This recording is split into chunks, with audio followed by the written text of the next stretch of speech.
వైఎస్ఆర్సీపీ మాజీ మంత్రి పేర్ని నాని వల్లభనేని వంశీకి బెయిల్ వచ్చింది. ఆయనకి ప్రజా ఆదరణ పెరిగింది.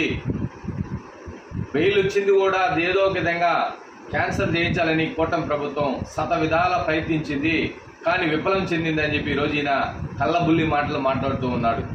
పేర్ని నాని వల్లభనేని వంశీ అనే ఎదవ ఆ కాన్స్టిట్యున్సీలోనే ఏ విధమైనటువంటి అరాచకాలు చేశాడో, తెలుగుదేశం పార్టీని విధ్వంసం చేశాడు, తగలబెట్టించాడు, కార్లు తగలబెట్టించాడు, ఎస్సీ కుటుంబాన్ని వేధించాడు.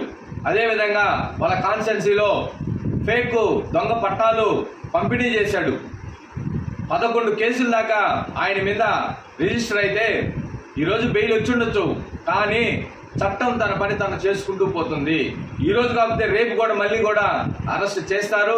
తప్పనిసరిగా మీ వైఎస్ఆర్సీపీ ప్రభుత్వంలో చేసిన ప్రతి తప్పుకి కూడా ఈరోజు భారత రాజ్యాంగంలో ఏ విధమైనటువంటి చట్టాలు ఉన్నాయో చట్టాలని అనుసరిస్తూ కూటమి ప్రభుత్వం ఈరోజు అడుగులేస్తుంది. తప్పనిసరిగా మీ వల్లభనేని వంశీకి మళ్ళీ కూడా మరొకసారి అరెస్ట్ ఉంటుందని చెప్పి తెలియజేస్తూ